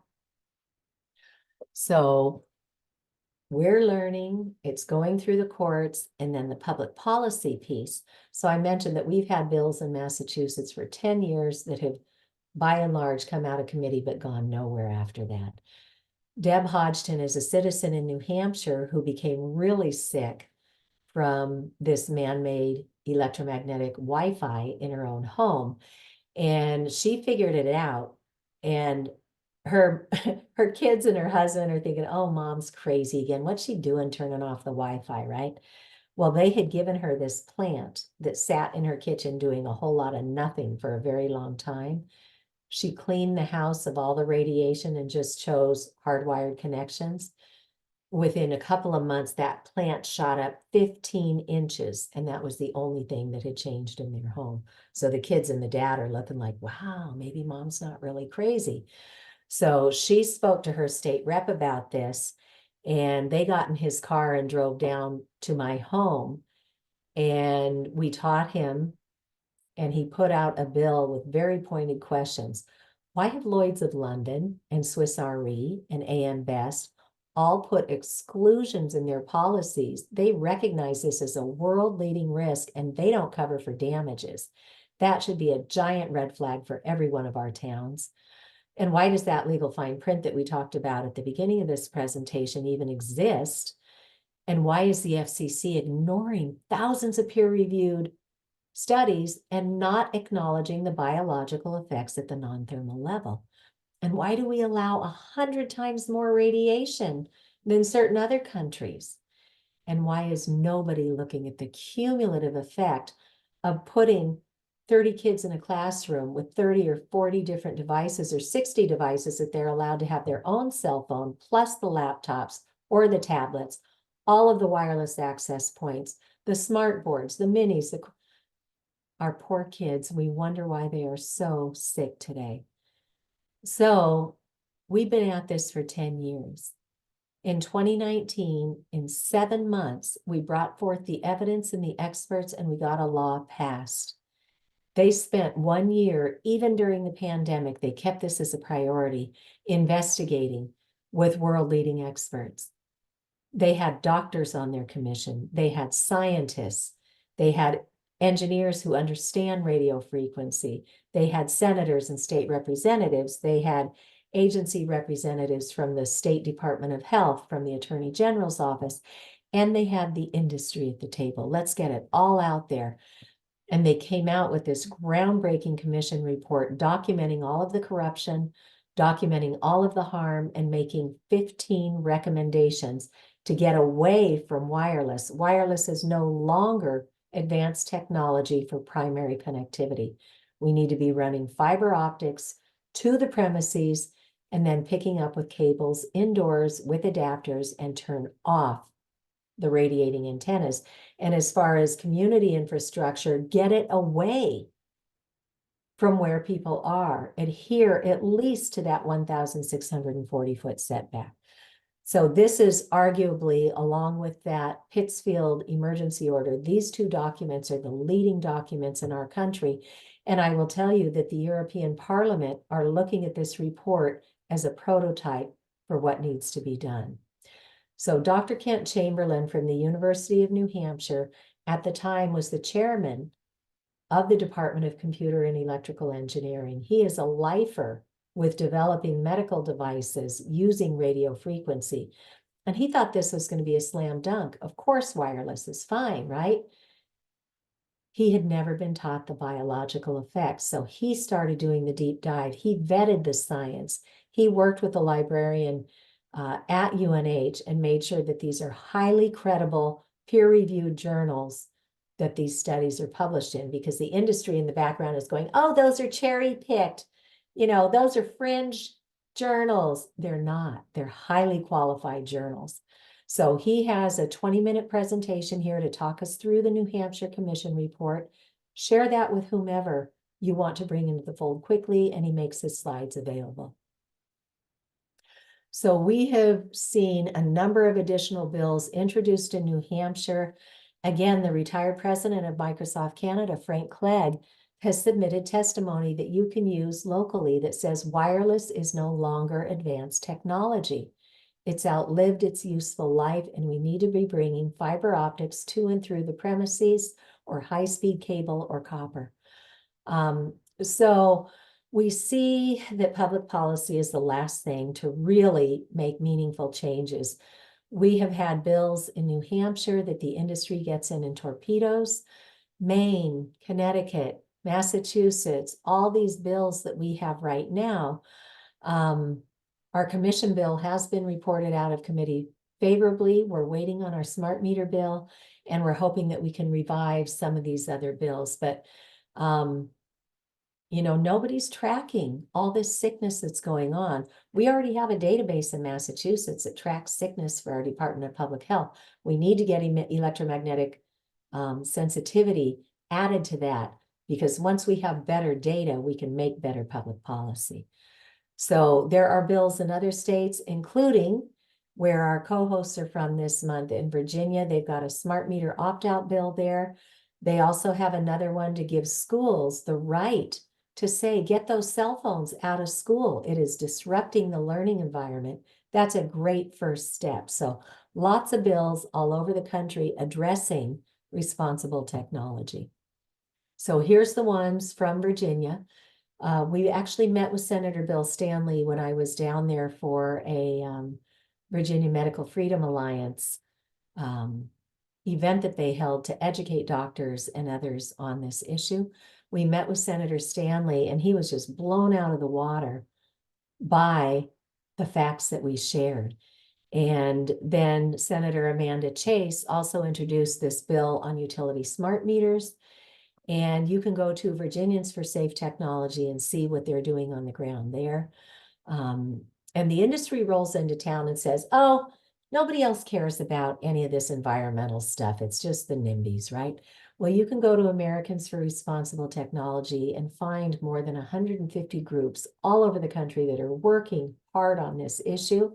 If there's nobody in your area, they have a toolkit there for you to teach you how to start this conversation credibly and calmly, because we don't want to be that crazy person who says, ah, we're frying it, we're all gonna die. Once you do that, it ignites the amygdala in the brain, and that sends us into survival mode, fight, flight, freeze. Those are your only options. We want to be calm. We want to invite people into the conversation with facts, and then give them the resources and stay with them every step of the way, because nobody's going to take the ball and run down the field with it. We have to do the legwork at the grassroots level. But for example, we've got a ton of good things that have happened in Massachusetts. But again, we don't hear about it through mainstream media, but some of the local media will pick it up. So keep fighting, use your local resources, and let us know how we can help. Burlington, Massachusetts put together a team from all their boards and came up with a small cell policy that had Verizon withdrawing their small cell applications, because they said, if you come back, if we give you these application approvals, you have to come back every single year and recertify that that equipment is still viable according to law in our town. And we don't have the money to do that every year. So you, industry, are going to have to pay for an independent consultant to come back and do that certification.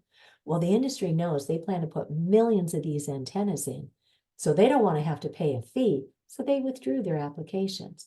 All of our towns should be updating their zoning code.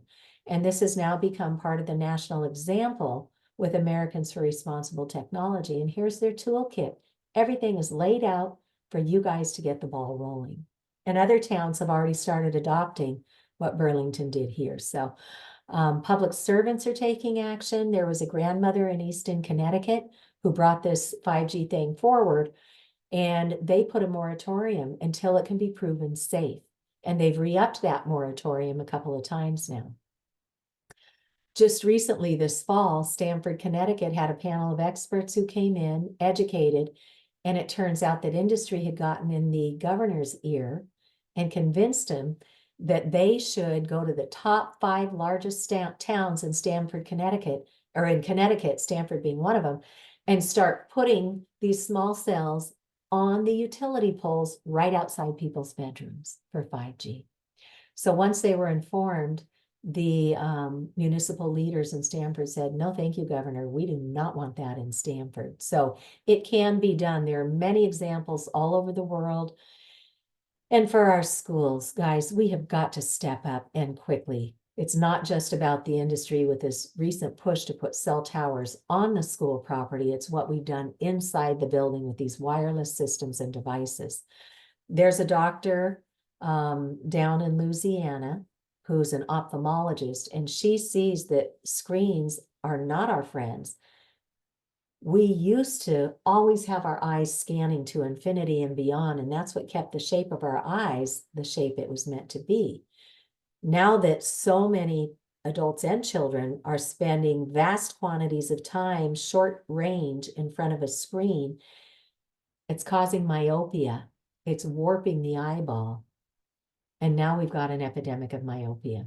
So she worked with a whole bunch of other experts to say, we've got to start getting a hold of best practices for digital devices. So she got other kinds of doctors involved in that too. And they passed a law that Louisiana had to come up with guidelines for how to use technology with some balance. So that was a great one. We should know that the Netherlands and Finland and others are taking tech out of the schools because it has become such a distraction, and this is not how children learn best. The New York Times did a series of articles on what Silicon Valley executives are doing, and they're banning screens from their children. They're sending their kids to schools with no technology, not hardwired, not wireless. They know a child best develops with meaningful interactions with other adults, with their peers. They need to have touch, they need to have movement, and they need to be out in the natural environment. Silicon Valley execs go so far as to have their nannies sign contracts that there will be no screens around their children. Yet they foisted this 21st century classroom on our kids. With great thanks to Patty and Doug Wood at Grassroots Environmental Education, they developed that Americans for Responsible Technology toolkit.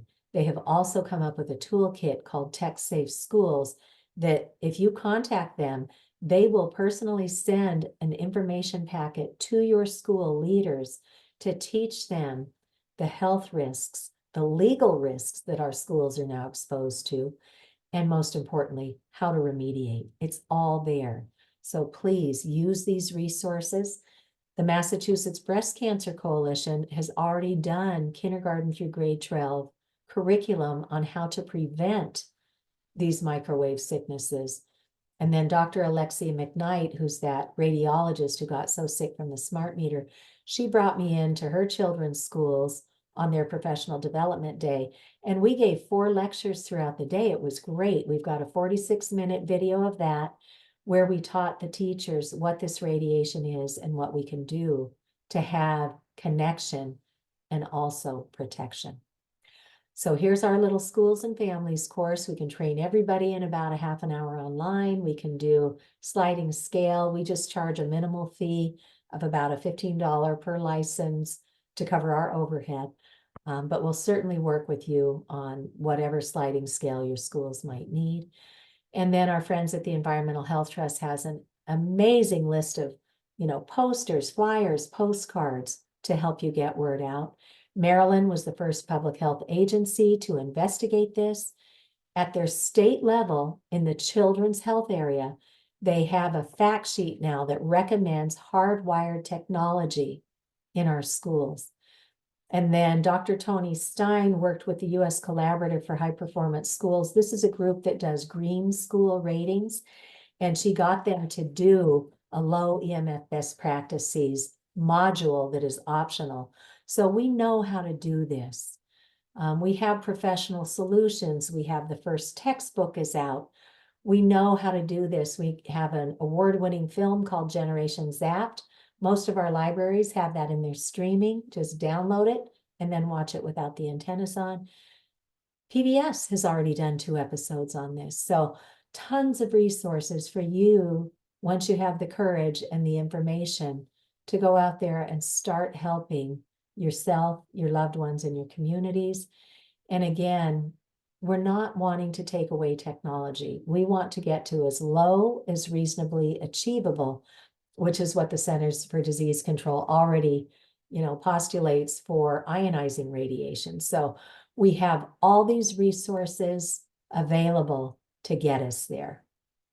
And we always have to measure for biological effects, not what the industry says. So next steps, we have to admit we have a problem. There's no safe level of man-made radiation. Dr. Linda Birnbaum, who retired from the National Institutes of Environmental Health Sciences, she was at the top of the food chain there. She said there are definitely captured agencies, but there are some really good people still at the federal level. But it's going to have to push up from the local and state level before we're going to see meaningful change at the federal level. So let's keep educating. I'm doing these 2 free webinars every month. And I'm brought in to help in communities. If there's anything that I can help with, if you want to look to see what that program would look like, but start where you are.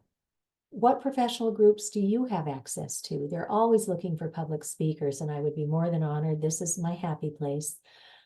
This is one we just did last month, actually this month, out in Hillsdale, New York. So we're here to help you. Our town should all be looking at this and moving away from these wireless solutions that industry keeps giving to them. And I will say that we almost always have really good town attorneys, but very, very few have any idea about the wireless issue. So this is the area where they should take some of their budget and hire somebody like Andrew Campanelli. He used to work for industry till he figured out what was going on. Now he represents towns and he represents individuals. I think his fee is like $8,500 to look at your specific zoning code, because every town is different. Look at your state laws, and he knows the federal laws and the playbook that the industry uses inside out. So for about $8,500, he can be brought in and his team to rewrite your zoning code to be as powerful under current law, so that your town doesn't just roll over and rubber stamp these applications, but put up all these barriers to make it really hard for them to come in and pollute your town. So for today, think about where your exposures are, what is radiating, start with baby steps, because we know this is a lot. Think about creating that sleep sanctuary. Then make your way to Ethernet cables and adapters and turn off the antennas and measure to make sure you got it all. And then for your personal devices, keep them in airplane mode. Keep every antenna off except for the one you need for the shortest amount of time you can get away with. And be gentle with yourself and with your loved ones and with your colleagues and with your towns, because none of us knew. We got hoodwinked. So be gentle. Don't be that crazy person that's inside of me jumping up and down, going, we're frying our frickin' kids and pollinators. Because if I lead with her, that's the exit they're looking for from this conversation. So be fact-based, keep your emotions as in check as you can, and keep showing up, but get everybody around you educated first before you go to the authorities. That was my hard lesson learned. And I still need to take that advice as I'm working through my town right now. But I'll be going to the parents shortly. I've been informing our boards, and next I'm going to the parents because that's where the real power lies. So look at all these great resources from Environmental Health Trust. All of this is here to support you. So we thank you for spending 2 hours with us. You can, when you receive my slides, probably tomorrow, reach out directly to Virginians for Safe Technology, look at their resources, look at what Doris is building out with Virginia Medical Freedom Alliance, and then certainly reach out to me at my website or directly through that email. So I will go ahead and stop the screen share and ask Doris if we see anything in the chat. Are there any questions we can address at this time? There was one that was in here, and it was a question about, so what are the safest light bulbs? That's $1 million question because they took away all of our incandescent light bulbs. There are some, well, here's what I would suggest. Go to the Building Biology Institute. They have fact sheets there, and they have one on this. I forget because before they took away all of our incandescents, I bought them by the case, and I'm just getting down to the bottom of my stash. So I have to go learn that for myself again soon. But there are some halogen and some certain types of LEDs that are producing less harmful energies than others. So go to the Building Biology Institute and look for their fact sheet. Okay. Would anybody else like to raise a hand and ask any questions or make any comments at this time? Okay, I'm going to go into my larger view so I can just make sure in my gallery I'm not missing anything. All right, everybody. Well, thank you so much. You know, when my kids were up against something that was difficult to digest, I used to say, go scream into a pillow, get it out of your body, and then come back to the kitchen table and let's talk about it. So we know this is a lot. So go ahead, scream into the pillow, and then come back and think about the one thing you might do differently today. And then go do that, and then come back and learn a little bit more. We invite you to come back 1,000,000 times if you want. We try to keep our information up to date, so people tend to learn a little bit more each time, and let us know if we can help in your community. But if you are in Virginia, please do go support the efforts that they're doing there and sign up with Virginia Medical Freedom Alliance and sign up with Virginians for Safe Technology. Everybody else, you're more than welcome to come to my website at Mass for Safe Tech. And if anything we've done can help you where you are, then we look forward to connecting with you. All right, everybody. Thank you Have a very much. tech safe day. You're very welcome, Gunther. Thank you for joining Yeah. us. From Health Freedom Alliance here in Southern Oregon. So Awesome. Coast to coast. Here we go. yeah, I've been a 20-year activist. We fought the GMO and then the smart meters back in 2014, and I just bought myself a brand new iPhone, and then I cringed, but so Yeah, but you know what? It's all a choice, and get to as low as reasonably achievable, right? A yeah. landline only costs about $20 to reactivate. That is so much safer. In your settings, in your iPhone, go down to phone, and you can literally forward your phone calls right to your landline. And then you only need to use it when you're on the go. I keep mine just for emergency purposes.